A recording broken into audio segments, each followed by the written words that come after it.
And this is a year that I'm going to be saving seed. So you got your purple insides as well. So tons of anthocyanins. It's better to have chickens for eggs. And let me explain why. So looking at poultry, you can think about geese. Business in the front, party out in the back, lots of manure, stinky vegetables. Sorry, I'm being distracted by a hawk.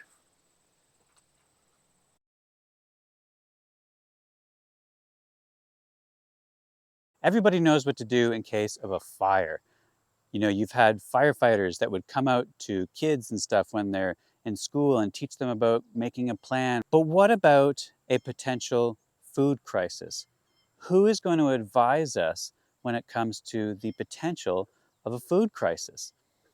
I think that small farmers should actually be the ones to advise people on what to do in food crisis, because who knows growing food better than small farmers? So in this video, I want to talk about what I would advise somebody if they wanted to prepare for a potential food crisis. So first of all, I'm not a prepper. I'm just a small farmer, and I have put a lot of thought into this sort of thing. The potential of a food crisis it's not that difficult to foresee. You know, we are in a global food system. We don't really have a local food system anymore. Where all of the grocery stores are being filled with food that comes from all over the world, and that is by transport, and it's all dependent on fossil fuels. You know, it could be something as simple as political strife that would set off the whole fossil fuel industry and potentially create a fuel crisis. And that's going to trickle down and create a food crisis because all of our food is transported from all over the world. But suffice to say, it would be a good idea to think about what your plans are if there is a food crisis that is in our future. So this video isn't going to be just a simple list, you know, trying to come up with my top 10 list of things that I would suggest to you that you grow. I'm going to talk about an overall plan, and I'm going to talk about all the different facets of trying to create enough calories to survive and at least thrive within a local community, because I don't believe that, you know, you can do it on your own. I think that we do need to have our community supporting us, and that you should actually be trying to find people in your community to work with you on creating a plan in the event of a food crisis. Other things that I want to cover in this video, which I think kind of encompass a lot of things in terms of planning, are not only the foods, the fruits and vegetables that you would potentially grow, but calories from other things like meat, long-term and short-term planning, the ease or difficulty of growing a particular crop, things like winter storage and how you're going to get your calories during the winter, making sure that you can save the seeds from the crops that you're growing, because if you are looking at more of a long-term thing, you know, if you only have enough seeds for one season, you know, you have to be able to look beyond that. So I've thought of all these things, and I have my list of fruits and vegetables that I'm going to talk about first. I would love to hear your comments. I would love to get a conversation going. I know that there's going to be those of you out there that are going to feel as though I've forgotten some things or I've missed some things. I don't think I've forgotten anything. I have thought of most things. If they're not in my list, it's because I have used criteria that haven't warranted me to have them on my list. And I'm also trying to create a small and concise list so that, you know, I can have an action plan, you know, a short list of things that people can grow that are somewhat easy, you can save seeds from, and they're not too difficult, and something that people can actually follow. This may also apply to people in a North American, maybe a European geography, where your growing zones are probably going to be somewhere in the 4 is probably the coldest, maybe 8 is the hottest, where there's a, you know, a decent amount of rainfall, and all the fruits and vegetables that I'll be covering in this video are things that you can grow within those zones. So as I said, I've put a lot of work and thought into this video and everything that I'm talking about today. I have made a decent amount of notes, so I'll be referencing my notes once in a while to make sure I don't forget some things. I have experience with growing and raising livestock for everything I talk about in this video. There are a couple of suggestions I make when it comes to livestock, and I will make sure that I identify the things I don't have experience with, because one thing I don't want to do is give you advice on things that I don't know anything about. Let's get into my list of fruits and vegetables, and I am going to be making this list in what I would consider to be least important, and then I'm going to finish with what I consider to be the most important crops to grow. So kale is the only brassica I've listed. I've grown lots of brassicas I am a what they call a taster, which means that I can taste a certain chemical that's in the brassica family. So I tend to not like things like broccoli or Brussels sprouts. So you won't see me growing a lot in the brassicas to begin with, but I do have a big problem with flea beetle. And if you've grown brassicas in the past, a lot of people have issues with flea beetle. Fortunately, flea beetle doesn't seem to be a real big issue with kale. So kale is the only brassica that I do grow. And so in my notes here, I have that kale is, of course, very nutritious. It's super resilient in terms of the heat and the cold. In terms of negatives, it is slightly susceptible to flea beetle. It requires 2 years to save seed. So you're basically gonna have to overwinter your kale in order to get it to produce seed in the second year to save the seed. I rate everything in this video in terms of the difficulty of how easy or hard it is to grow. So I have easy, medium, and hard, and I'm rating this one medium. So kale is not too difficult. If kale doesn't work with you, I also have a list of potential supplements. You can obviously have your beet greens, and then you can also try Swiss chard. But really, this is the only kind of leafy green that I have in my list. So kale, it's definitely going to be at the top of the charts in terms of getting your leafy green and nutrition. So the next thing is beets. I don't have any beets growing right now. I did grow beets earlier in the season, and I've already harvested them, and we've eaten some and we sold some. So I grow beets basically every year. We do like beets quite a lot. Beets in my list replaced carrots. I did have carrots in the list, but from my point of view, they're both very similar in the sense that they're both root vegetables. They both store well. They both provide a good amount of nutrition and calories, but beets win over carrots if you had to pick one, because beets are easier to grow. There's less thinning. You know, the seeds are bigger than carrots. They're more easier to manage.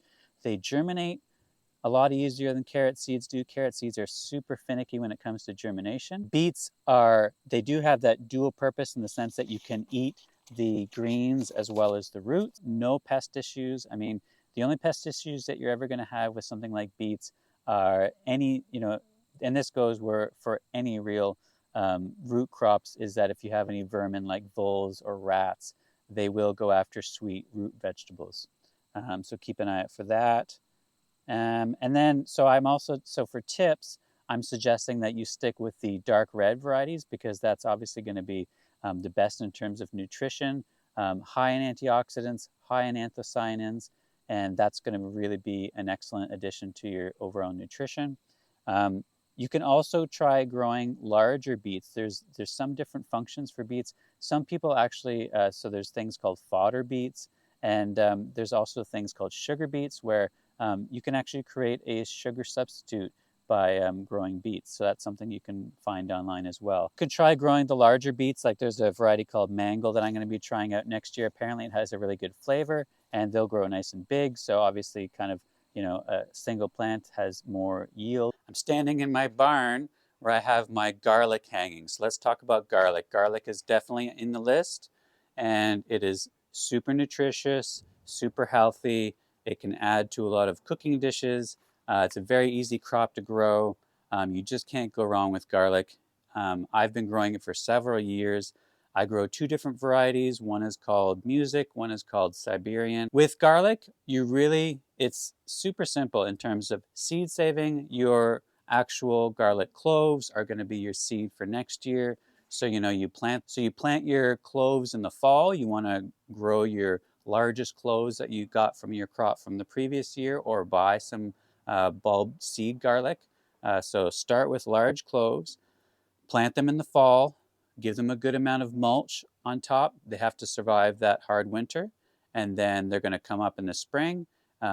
Ensure that they're coming up, that you haven't gone too heavy with the mulch, and then make sure that when the scapes come on, you definitely cut the scapes off, because the scapes will lower the size of the bulbs, because they're going to put their energy into the bulbils, they're called, the actual tinier seeds. So make sure you cut off the scapes. And then once the leaves start to die back, the greenery on the outside starts to die back, then you're looking at your harvest time. And then you're going to want to cure it like I'm doing in here. I have about 1,000 bulbs in my barn that I'm hanging up. It doesn't take a lot of space.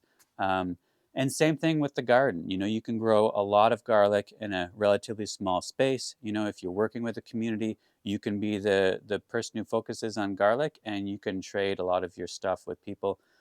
Garlic is always going to be on people's radar. It's a high value crop. And so, yeah, definitely make sure that you have garlic on your list. So garlic is going to store well. There's no real pest issues. In fact, it's you can actually use it to keep pests away, as with other alliums. But yeah, garlic is not really going to be bothered by much. Very easy crop to grow, so difficulty level is going to be very simple. All right, up next are onions. So this is actually the first year I've grown onions from seed, and it has been so much more rewarding than in previous years when I've grown them by sets. The seeds is a little bit tougher because obviously you're dealing with something smaller, and you do have to start them indoors in the spring to get them started, and then you can transplant them outside later in the spring. But these are white Spanish onions. This is a variety called Ailsa Craig. It is a open pollinated variety. Everything that I talk about in this video is going to be always open pollinated so that you can save the seeds. These are not hybrids. And you can see that these onions are pretty much done because they've flopped over. I'll just pull this guy out to show you. So this is a finished onion at this point, and it will go into my barn to store and help get the remaining energy from the top, and then finish by drying the bulb so that that will be able to store all winter long. So this is a pretty good average size for this variety, and I've been very impressed with growing from seed. And so that's definitely the way to go when it comes to growing onions. You have your nutrition, they're immunity boosting for your health. They store well. Depending on the variety, you do have to make sure that you are looking at the storage capacity when you're reading the variety listings from your various seed companies. And the other thing is that you have to look for the long season, short season varieties, and make sure that you're ordering the proper onion that is suitable for your particular location. So you can grow a lot. So I started with 2 trays. I did soil blocks, and in each soil block, I put like 10 seeds in each one, and that grew like a little bunch of little tiny onions. And then I was able to separate them, and I made this long 250-foot row. So I've got 1,000 plus onions here for my family and friends. I have plenty of onions to last me the season. So not it's one of those things that you can grow a lot in a relatively small amount of space. And you know, onions, they're definitely something that should be on your list. So some more tips I have are don't bury the actual whole stem when you're doing your transplants. You don't want to bury it too deep. Goal is to have only about this much under the ground so that this bulb is going to develop above the ground. You don't want to bury your onions because that will limit the amount of the sizing of them. Some people say cut off the tips helps put more energy into the bulb, make it larger. I haven't really done a comparison to know that for sure, but I did cut the tips on mine. You can see that they're pretty large, so it's worked for me. And then coming back to the difficulty level, I have marked these as being kind of a medium in terms of difficulty level. You do have to start them indoors in the spring and then transplant them outside. Other than that, you know, a little bit of mulch, a little bit of manure fertilizer, and you're good to go.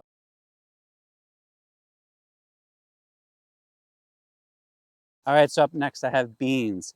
So right here I have French fillet beans. I've had them in the ground for about a month now, so they're coming towards the end.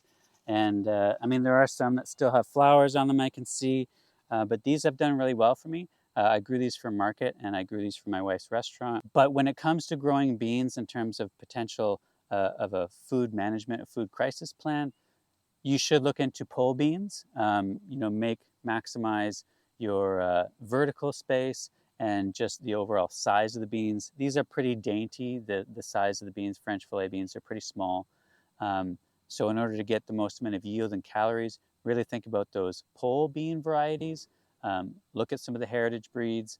Last year I grew one called Iroquois skunk pole, and it did the best of all my beans. Tasted really great fresh. Also let it dry and collected the seeds and the beans, the dry beans. So I have a huge collection of dry beans that, you know, will be that I can put into the ground probably years to come from now. And I also tried some different pole beans, but the heritage one definitely worked best. But beans are very versatile. You're looking at a high protein crop. So this is where you're going to potentially get your protein from, where you may lack it in terms of meat. Uh, this for me substituted peas. Peas is a substitute for beans, or if you want to do both, that works. But for me, beans basically beats out everything with peas, and it's just a more versatile crop. And the other thing about it is that it is a legume, so it's going to add some nitrogen fixing to your soil.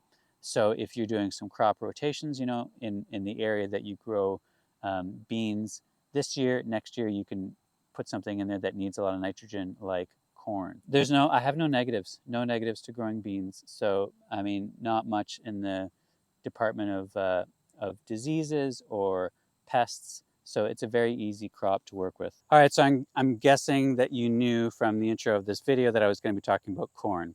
So yeah, corn's definitely on the list. Now, I realize that this is something that requires space, and you are going to have to consider that. Corn is something that is wind pollinated. They need to be planted in largish blocks. I'm growing a block here of about 25 by 75 feet. There's quite a lot of corn in here to supply for my family. It is a sweet corn, so I'm able to, it's basically, I'll show you here. It's harvestable now. We've got our top of the ear here, which has already died off. And this is a sweet corn. This is an open pollinated corn, so you can go beyond the hybrids. And this is a year that I'm going to be saving seed. And you can see that's a lovely corn in there. No hybrids, no GMOs. And it's a nice full corn. So this is a sweet corn, and we will be eating this as well as freezing it and giving to some friends and neighbors. So corn is a very high calorie dense crop. It also requires a lot of inputs. So a lot of nitrogen and a lot of mulch to make sure that you get that corn to come up and that the weed pressure is not too high. But, to get a corn like this, you should look for corn that has, 2 ears per stalk.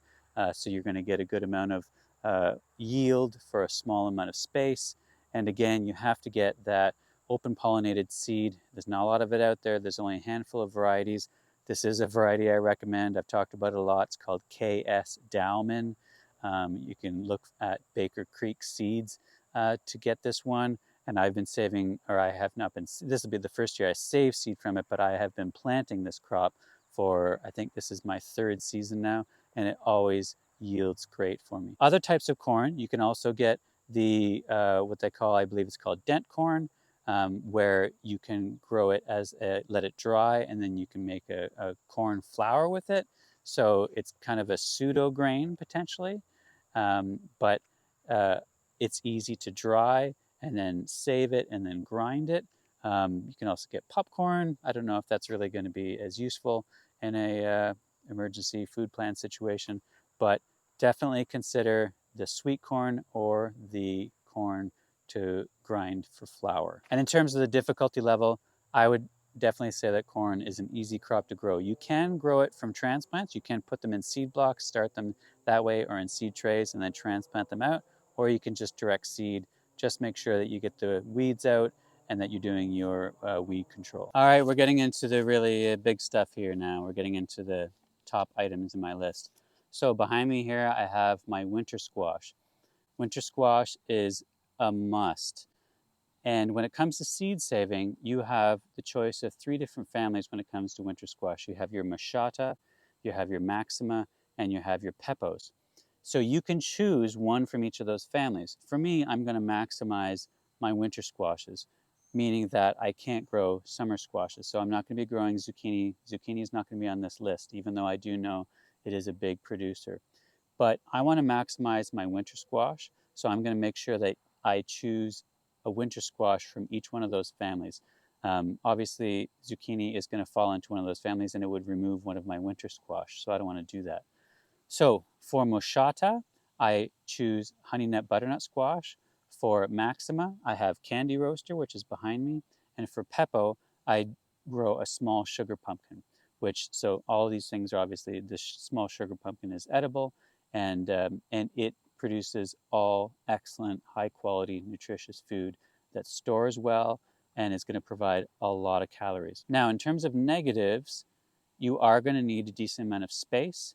It does require a certain amount of fertile soil and nutrients. And you should probably think about using some mulch because winter squash will spread from its main base. And, if you don't have some kind of mulch down, you're going to be dealing with a sea of weeds. You can get away with it. It's not a big deal. As long as that center core where the main roots are going in is well mulched and well fertilized and has a decent amount of water, then you should be good to go. And in terms of the level of difficulty, I have indicated that squash is easy. You do have the choice of either starting squash early in the season and then transplanting out, or direct seeding. The other thing you do need to consider, though, is that winter squash is a long season crop. So you won't find a lot of winter squash that is under kind of that 90-day mark. 90 days typically is the minimum. The small butternut squash is about a 90-day. These these candy roasters behind me are more of a 100-day, and same with the small pumpkins. So everything needs somewhat of a long season. It needs a hot part of the season. And so that is an issue with winter squash. So if you're in a northern zone, you definitely want to find those varieties that are quick growing, quick producing crops. So of course, we're going to talk about potatoes. I've been growing a lot of potatoes, and this year I really kind of doubled down on my potato growth.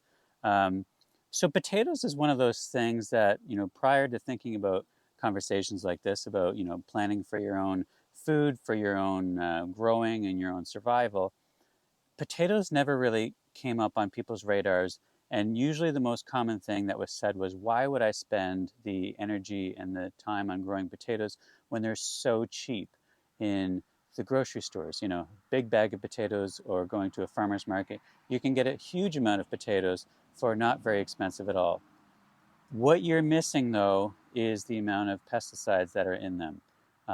Michael Pollan talks a lot about this, particularly about russet potatoes that are grown, that the amount of herbicides and pesticides that are put on potatoes, it's pretty significant. So you should always consider growing potatoes, even though I do acknowledge they're relatively cheap to buy on the market. But growing potatoes is definitely going to be one of your most significant calorie producers. So don't think of it as something that is readily available out there and on the cheap.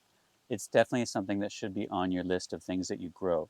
So when it comes to seed potatoes or varieties, you should always start growing your potatoes from seed potato, preferably organic seed potatoes. They are ensured to come to you without diseases, and grown organically. But once you get kind of your first batch of potatoes under your belt, then you have your seed potatoes, because you're basically saving some of those potatoes for your next year's crop. And so it really is that easy in terms of seed saving. It's literally your potatoes. So let me show you some of the potatoes that I've grown this year. This is mid-August, so it really was too early for me to pull these potatoes. So some of the skins on them are thin and they're a little bit undersized. I still got another month or so of growing before I have to pull these potatoes. But just for demonstration purposes, I am growing a medium-sized Norland potato, which have the red skins. I'm growing a larger russet potato, which are typically good for storage and just good for baking, all around, all-purpose potatoes. And I'm growing a lot of these, they're called purple Peruvian fingerlings. And if there's anybody wondering where I got these from, if you're in Canada, I got these from VCs, which are located on the East Coast. And so these are obviously the purple, and the insides are purple as well. Whew, that was tough. So here you go. So you got your purple insides as well. So tons of anthocyanins. Anthocyanins is what it's all about when it comes to anything that's purple. Super nutritious, excellent. It's got cancer fighting, all kinds of great things. Look it up, anthocyanins. So getting a purple variety was important for me, even though they are on the small side, they're fingerlings. This one's not too bad. And like I said, the plants, the plant growth is still very vigorous, very strong, and so I'll still have a lot of these size up, and I'll have lots of seed potato for next year. So in terms of downsides of growing potatoes, there aren't a lot. Uh, you know, just like the Irish potato famine, you do have to keep in mind that you don't want to go too crazy on potatoes and all your eggs in one basket type thing. There are horrible things like potato blight that can basically decimate your entire crop. The other thing that will decimate your entire crop, which is a major issue, particularly in my area, North America, Ontario, Colorado potato beetles. These guys are absolutely vicious when it comes to decimating the green foliage on potatoes.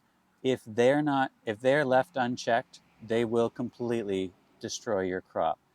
I had Colorado potato beetles 3 years ago, and it did just that. My crop was way too far from my zones. It was way too far from my house. I wasn't watching it, and I think I left it for a week, and I went up there, and the green tops had all just completely been full of holes, and they were turning yellow and dying, and I lost basically my entire crop that year because of Colorado potato beetles. Best defense: do things like welcome birds into your population and basically just doing inspections, going out there, and if you find them, you got to crush them, you got to get rid of them. One other tip that I will give you that I've followed myself and could possibly be one of the reasons why I don't have Colorado potato beetle this year, because I know that other local farmers are suffering from them. Consider the life cycle of Colorado potato beetles. They come out in my area, they come out in kind of mid-spring, late-ish spring. So here it's like, third weekend of May, second weekend of May. That's when they're going to come out of the ground, because Colorado potato beetles, they live in the soil, and they're going to come out of the ground, and they're looking for nightshades. They're looking for anything that is from the potato family, and they will find them and they will decimate them. If they come out of their little holes and they don't find potatoes, then they go somewhere else. They travel. They go away. So you do have the option of planting a little bit later in the year. I didn't do any of my potato plantings until June, mid-June. So was that the reason? 100%, I don't know. Maybe it's just because I planted my potatoes in an area that I haven't planted potatoes before.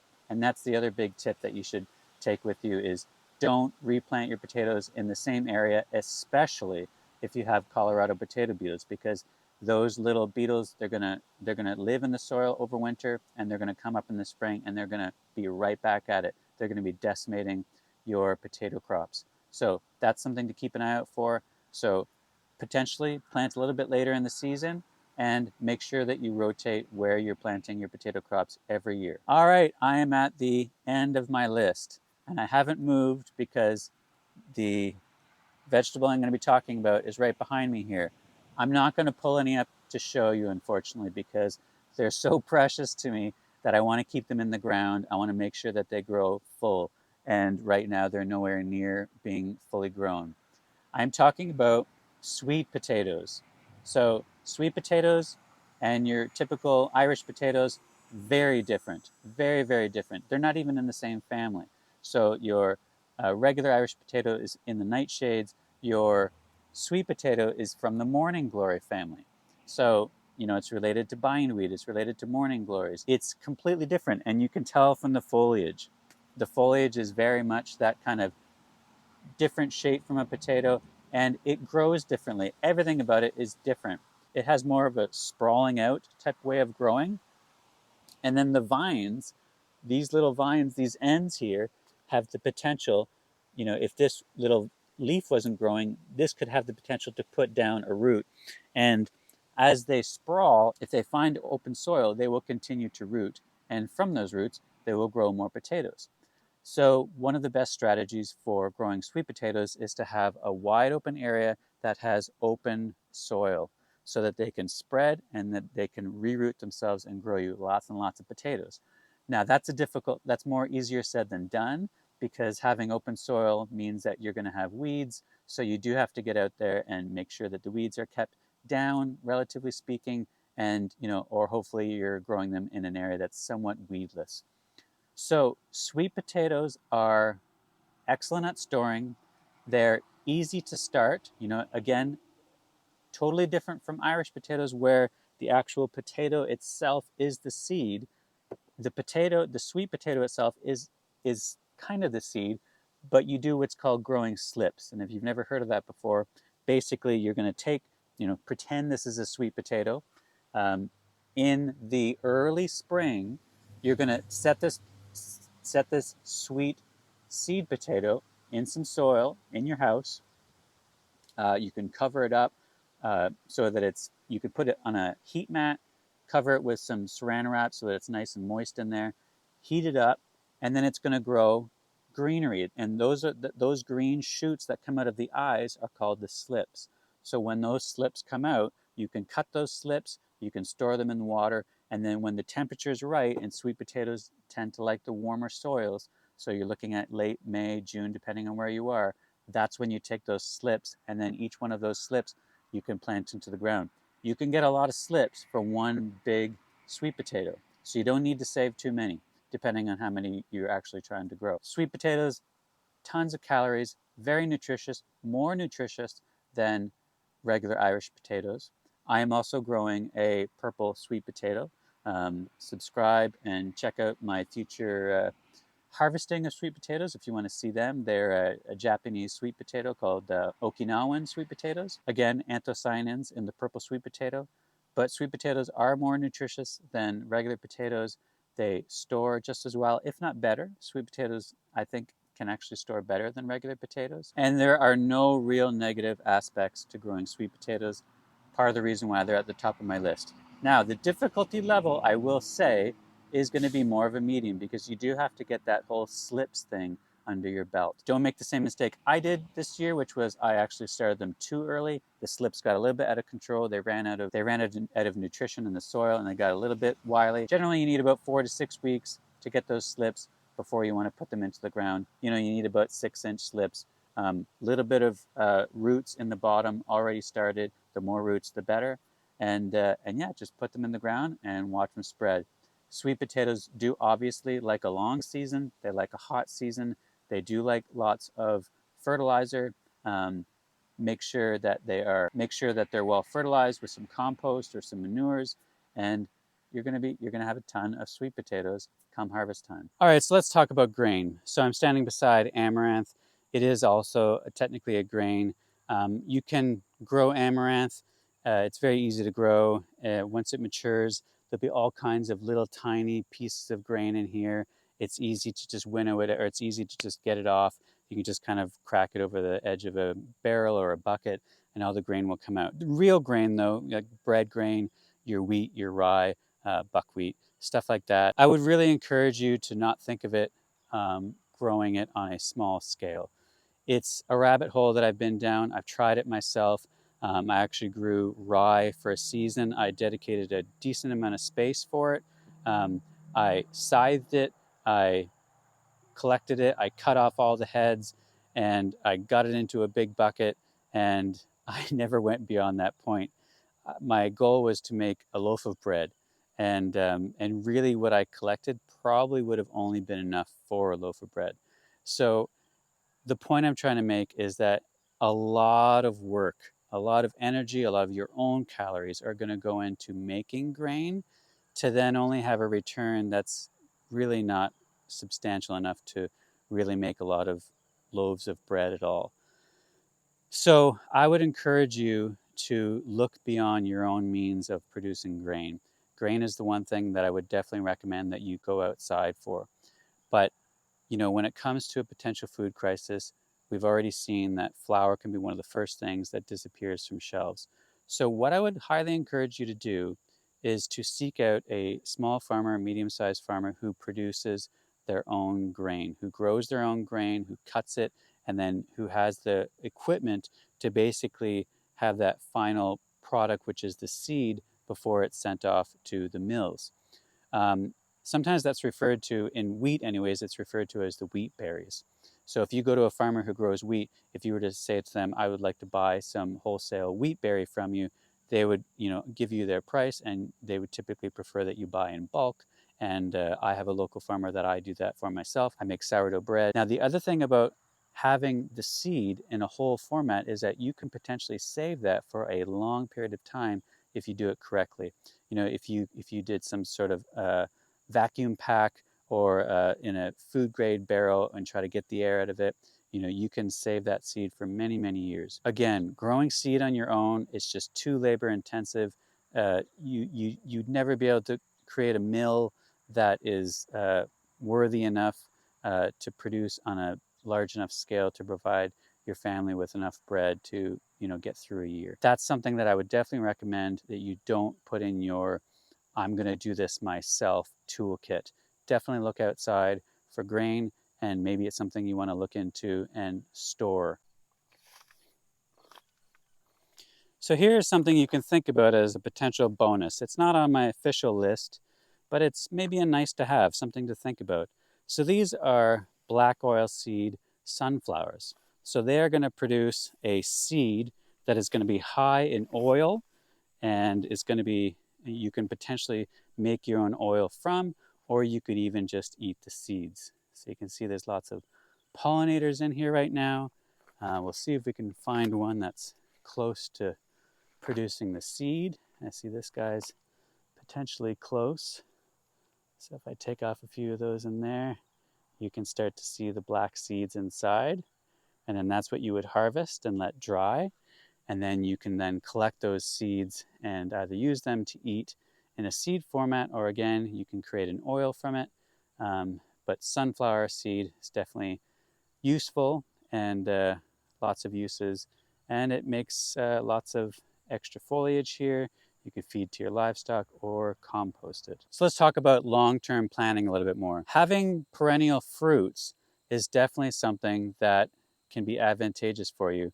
However, they do take a year, 2 years to get started. So having perennial crops like these brambles, these are blackberries. They're a thornless blackberry. It does take them a few years to get underway and become really productive. These guys are coming into their third year now. You can see these are next year's canes that will be producing lots of berries next year. But again, this has taken 3 years to get to this point. So it's not something that's going to happen overnight when it comes to brambles and berries. So this is something that you can do some advanced planning for. You know, if we're not talking about any potential crises until years from now, if you plant things like this soon, then you'll already have those sorts of things set up. So fruit trees like this plum tree here, they're potentially going to take even longer to kind of get into production. They do require a little bit more care to get started. You have to think about things like, do they need a cross pollinator or are they self-fertile? But fruit trees in general, you're looking at 3 to 6 years before you're really getting a good crop off of them. So obviously it's one of those situations where it was better to have them planted 5 years ago, but you know, plant them this year and you're still going to potentially be looking at some good fruit coming in the years to come. So excellent options to have fruit trees, obviously a definite plus when it comes to a food crisis management plan. Nut trees, is that getting a little bit too long term? I mean, maybe for things like walnut, butternut, heartnut, chestnut, things like that. They're gonna, you know, you're looking at 10 years to get any kind of nuts from trees like that. Um, this is hazelnut though. Hazelnut's an option. You can potentially get a harvest from hazelnuts, you know, 3, 4 years in. This is a 2-year-old hazelnut tree. You know, hopefully as long as I continue to fertilize it and mulch it, it grows really quick and I'll be getting some hazelnuts within a year or two. Hazelnuts are very versatile. They are a nut, they can produce a flour, they can produce oil, and they're just good calories to have. So definitely recommend, if you want to get into nuts, hazelnut is the right nut to get started and get some short-term harvests from. I can appreciate that you might want to be in the video, but you might not want to hear everything I have to say. All right, so let's talk about chickens, because obviously chickens always come up when it comes to trying to provide food for yourself. So you're familiar with the show Survivor and those scenes when Jeff comes out and he says, you know, the contestants have won a prize, they're chickens, and there's a few chickens, and you have the choice. You can, of course, eat the chickens for meat right now, or you can save them and they'll produce 3 eggs for you a day. And typically people always go for the quick meat meal, but I think in a situation like this, where you're looking over the longer term, it's better to have chickens for eggs. And let me explain why. Chickens, the way that we have kind of raised them, or the way that they've evolved, is although they're kind of omnivores, they're very dependent on grains. And as I will be talking about when it comes to grains, grains are going to be extremely difficult to grow, and they could be potentially very difficult to access. And if you could access them, if you are able to access grains, chances are you're going to want to eat them yourself. So if you don't have access to a lot of grain to feed chickens, then that's a potential issue. So my recommendation when it comes to chickens is to think of them as an egg supplier. You can have 3 or 4 for your family, have them in your yard in a contained area, because loose chickens are definitely going to get into your fruits and vegetables and they will destroy things for sure. And plus, they're a risk. If they're out wandering, then chicken is going to make a meal for somebody else or something else, and then you're going to end up losing out on it yourself. So keep them contained, have a few chickens, and they can survive on your food scraps. So anything that is wasted, that comes out of the kitchen, you can feed your chickens. There's other supplemental types of foods that you can find for them, but ultimately, I don't think you can really think of chickens in the kind of the meat operation, because they're going to require a lot of input, which is usually going to be in the form of grain, which is just going to be too difficult to access. Now, the other issue with chickens is that they will stop laying in the wintertime because they're not going to have the light and they're not going to have the heat. And so you will have to continue feeding your chickens throughout the winter. The other thing is that once they reach a certain age, 3, 4, 5 years old, their production of eggs will go down. So you might have to consider, as hard as it is, because chickens can kind of become your pets, you might have to consider having them as meat before they get too old, or before the winter sets in when they're approaching that older age. Another thing you'll need to consider when you're thinking long term is replenishing your stock of chickens. So you're going to need somebody with a rooster. You're going to need somebody who is good at hatching eggs, be it through an incubator, or maybe somebody has a broody hen and they can raise chicks. And then you can start your process over again with chickens. But just remember, especially with heritage chickens, it's going to take a few months before they're laying again. And again, that requires that input of food. So the point that I'm trying to drive home is that chickens for eggs or for meat are only as useful as your ability to provide them with their own nutrition and their own food, which will then come back to you. And if they require too much grain, then you're not going to be able to supply it for them. So I think that while chickens are good in your food shortage plan, I wouldn't go big on chicken. And I'll talk more about other potential livestock options. Let's talk about livestock.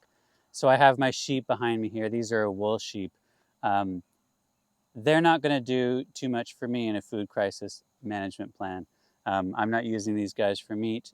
They are for wool. You can get sheep that are bred for producing milk. There's obviously like sheep yogurt and sheep cheese. So those are things that you can use sheep in the same way that you can get goats for producing milk. Um, but you can also use sheep for meat as well. Now I realize that this is a conversation that's mostly practical for people that are in rural situations, not necessarily for people that are in a city or a suburb situation. But take a drive. Take a drive out to the suburbs, or take a drive on the outskirts of town, and see if you can meet up with some people who can have some rural land, and that's an option. So we've talked about chickens, and I've mentioned that chickens aren't the best option. So other options that I think are better. So looking at poultry, you can think about geese. So what I've found out about geese is that, and so I want to make sure I declare that I've never had geese before. I've read up on geese. I have ducks and I have chickens. I've not had geese. But my understanding about geese is that they are not so dependent on a grain diet, that you can actually have quite a bit of a goose diet come from the actual grasses and whatever they're finding in the pasture. So yeah, geese are potentially something that you don't have to buy in grain for. Geese are bigger, so it's a larger carcass size. They are also loud and they can be aggressive. There are some more domesticated breeds that are more suitable for the meat kind of end of things. So the other livestock that, of course, is very common that's discussed in kind of if you're looking at um, a smaller operation are rabbits. So obviously the big challenge with rabbits are they're very cute. So it's going to be difficult to explain to your children that the cute rabbits are meant for your meat calories. That is the challenge you have to get over. But rabbits are extremely useful in a setting where you are trying to create a lot of meat calories with very little costly inputs. You know, they're basically eating the grass and any kind of grasses that are growing anywhere. They'll eat the weeds, they'll eat, you know, pretty much anything, and they're going to convert that into an excellent meat product. And they obviously reproduce quite quickly. So there's plenty of videos out there of people who have focused on growing rabbits for meat. But yeah, if you're in a semi-rural area and you can, you know, potentially, if the city bylaws or maybe city bylaws won't apply in this situation, small goats, small sheep, milking breeds, they're definitely going to be handy as well. And of course, the boys are the expendable ones, so they can end up on your plate. Okay, welcome to my little classroom. This is an area of my farm that I do some lessons. I have some educational programs that I do for people that come to visit. So I want to kind of talk about winter storage. So when it comes to all this growing that you're going to be doing with you and your community, of course, you're going to be eating stuff fresh and it's going to be great, but you have to think of those winter months. Unless you have some really good greenhouse type facilities that are potentially heated, you do need to think about storage. So, first of all, let's go over our list of things that we discussed so far. So, we have our kale, we have beets, we have garlic, we have onions, we have beans, and then kind of, you know, going from that lower priority type crops to our higher priority type crops: corn, winter squash, potatoes, sweet potatoes. Each one of these things that I put in my list, I wanted to make sure that they would be worthy of winter storage. So let's talk about each one in detail. So kale is pretty much going to be the weakest in terms of our winter storage. You can ferment it. That's about it. You're not really going to want to waste time drying it.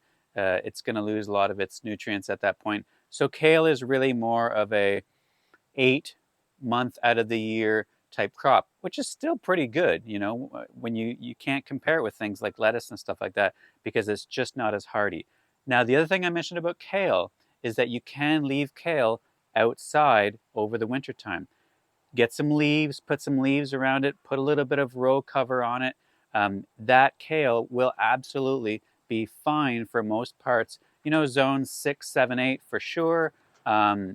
Zone 3, some extra cover, but you can definitely harvest kale during the winter months. It won't grow, but as long as you have some nice big heads, and you can grow really big heads of kale, you can be collect it. Basically will store outside and you can collect it as you want. So yeah, so kale can actually be kind of stored outside in the ground. It's kind of a really good versatile crop for that. For beets, you have options. You can, obviously, you're going to want to cure and dry them and store them down in the basement.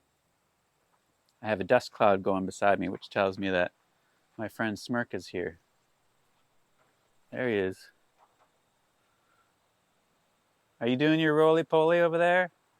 You doing a little dirt bath dance? Now you're embarrassed. You're not going to do it. So your options with beets, you have a few. You can dry them. You can put them into winter storage in a cold room and then pull them out as needed. You can also ferment them.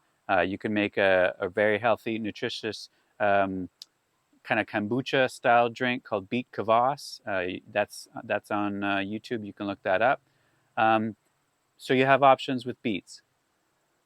Garlic, you're pretty much just going to want to cure and store it. Not much else you can do with garlic. I mean, I suppose you could ferment it and pickle it, but it's best to probably just cure it and store it.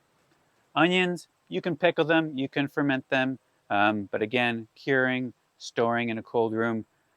Beans, you have more options. You can obviously freeze it fresh. keeping in mind that when you do any kind of blanching, it's going to take out some of the nutrients.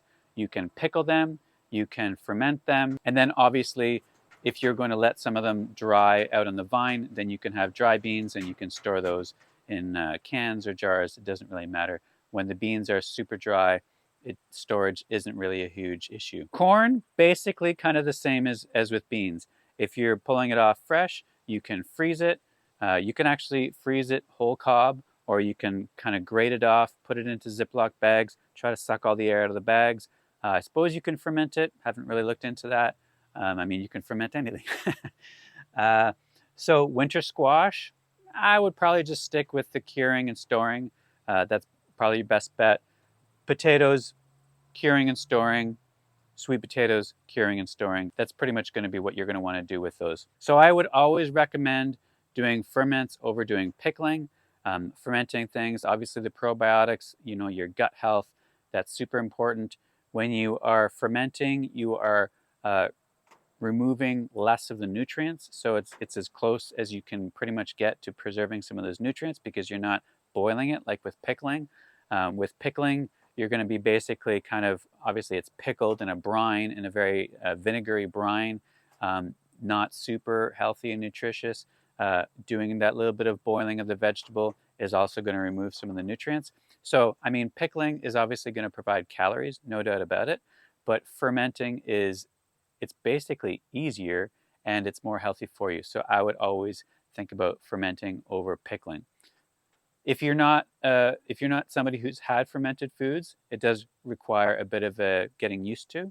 But people who are really good at fermenting foods can make it taste fantastic. Um, you have your kimchis, you can do pickled cucumbers. Not on this list, but So in terms of storing these vegetables dry, your sweet potatoes, your winter squash, your beets, your onions, and your garlic, you have to make sure that you have a good dry storage situation. If you don't have a good cold room, look around in your community and see if you can work up an agreement where you're renting somebody's storeroom. They can have a certain percentage of what you are growing. It really is a good cold room, has proper ventilation, and it's going to have a temperature at a set level. It's like 55 degrees Fahrenheit or something. I don't remember. I'll put it on the screen here. But the general kind of range of what a cold room should be is, not freezing and not too warm. So that's kind of a temperature that we're not used to living in. So that is something that you want to have specific to that cold room. That's the best way you're going to be able to get through an entire winter with all these storage crops. Now that's also going to require a lot of space. You do have to think about that. Large families, communities, if you don't already have access to a storage cold room, you should look into having one built. Take the time to build it. I have a very wet basement. Our house was built in kind of an area where it probably shouldn't have been. So the basement is underwater for a certain amount of the winter time. I can't have a storage room. One of the things I'm looking into is up on the higher part of my property. I'm planning on doing some underground storage. It's very dry up there. So I'm going to be putting some. Sorry, I'm being distracted by a hawk.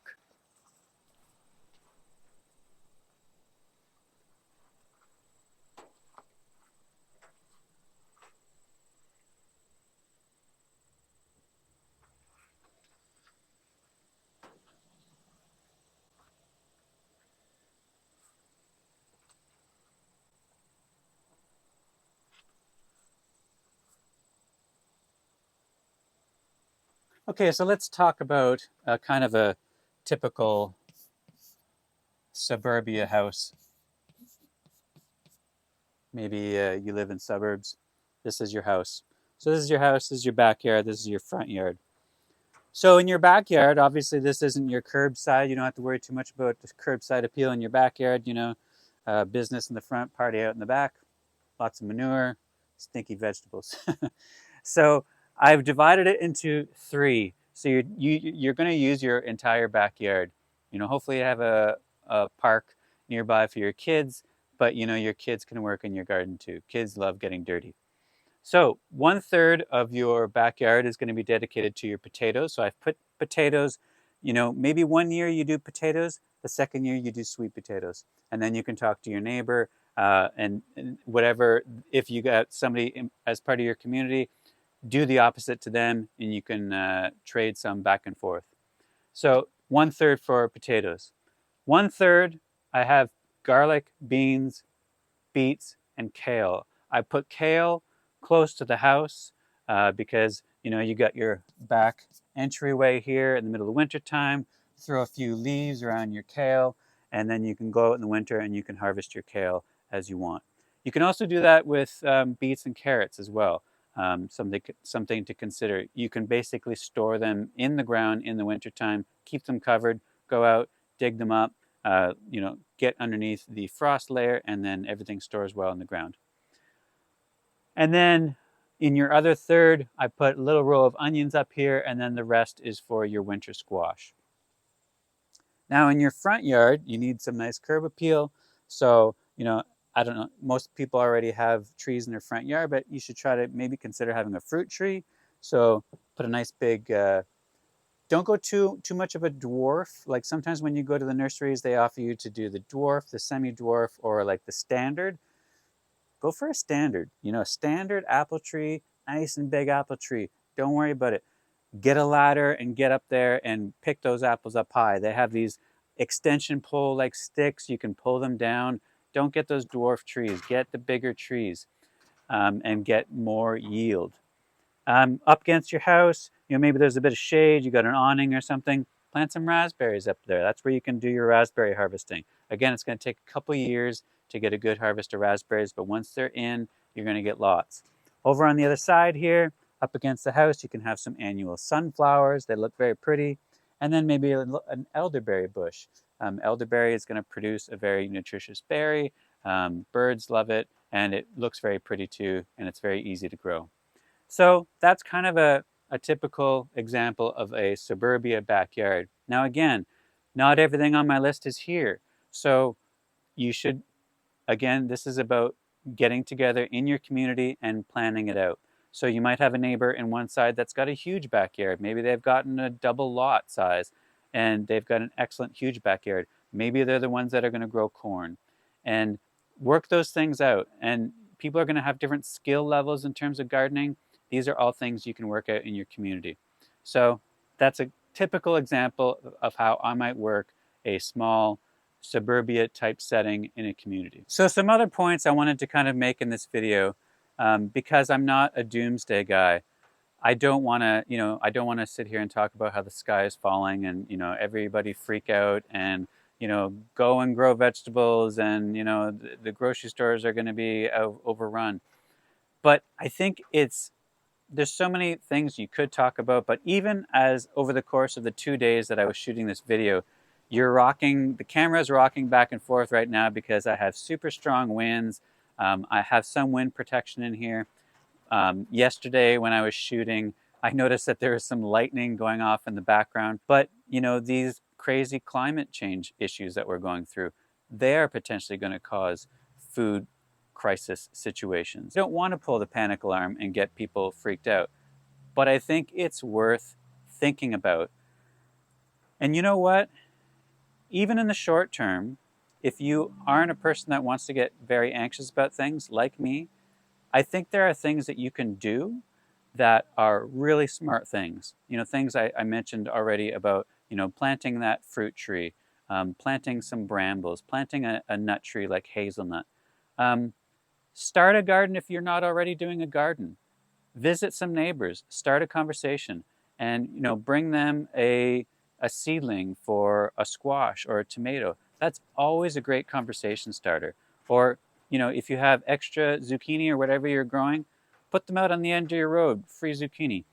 It's always a great way. Invite people into your garden, show them what you're growing, start the conversation. I'm growing this particular thing because last year we ran out of tomato sauce, so I wanted to make my own tomatoes. Just little things to kind of open up the conversation, because I think ultimately it's something that people should talk about. I don't think that people should feel as though they're a crazy prepper or, you know, The fact of the matter is that if you are putting a plan into place, you will be prepared. Just like again with the fire scenario, if there's a fire, you're going to know what your plan is. You're going to know what steps you have to take. It doesn't mean that everything's burning right now. It just means that you have a plan, you can put it into place. You know from the street that you live on that you can count on your friends that live here, or your friends that live there, or somebody that lives in the country that has a big plot of land that you can get some wheat berries from. Having this kind of plan in place so that if you see something coming down in the horizon or it's very, very evident, boom, you're ready to go. You've already got your backyard tilled up. You've already had your space created. You've already gotten your compost. You've got some mulch ready. You've got your seeds stored up. You know, having a plan is really going to cover off a huge component of alleviating stresses that could be caused if there's any kind of food crisis that comes down on the horizon. So I hope you found some use in this video. I know it was long. I wanted to try to get as many points across as possible. I've put a lot of thought into these sorts of things. Again, I'm not a prepper, I am a planner. I do like to plan things out. I do like to think about these things. And again, I've had experience with growing all the things that I've mentioned, and I highly recommend that you consider them as part of your list of things to grow for yourself. If you take only one thing from this video, it's have a conversation with your family. Is it something that they would support you in? Have a conversation with a neighbor. Chat with some people in the community and just kind of start the conversation. You can start these conversations with just as little as saying, hey, I'm thinking about starting a garden, growing my own vegetables next year. What do you think about that? Hey, if I grow a bunch of this, can I trade you for some of that? Just getting these conversations going is a good kind of way to platform this whole conversation and get it going a little bit larger. I think that there's a lot of people out there that are thinking about stuff like this. I think people are just potentially worried they're going to come off as seeming like a crackpot. Oh, everything's going to be fine. Don't worry. The sky's not falling. Grocery stores will continue to be filled. No worries. Don't be that person. Don't be the person that is expecting that grocery stores are always going to remain stocked, because you've already seen that they're not. And the people that are going to grocery stores and are clearing out all the toilet paper and stuff, don't be one of those people. You know, don't go and expect that, you know, even flour, you know, we saw examples of that. So there could be worse things on the horizon, and you don't want to depend on grocery stores. They're not dependable. So I hope that you think about this. I hope that you consider a plan. And again, I'd love to hear your comments. I'd love to get some feedback, get a conversation going. Share this video if you think it's worthwhile to share. And I will do my best to continue on making videos, and I'll do future updates as well. Maybe this video will be a platform to think of other subjects. If you can suggest in the comments as well, I'd appreciate that. So again, hope you appreciated this. My name is Mike Barnes from Lamb's Quarters Farm, and I hope you subscribe and see me in the next video.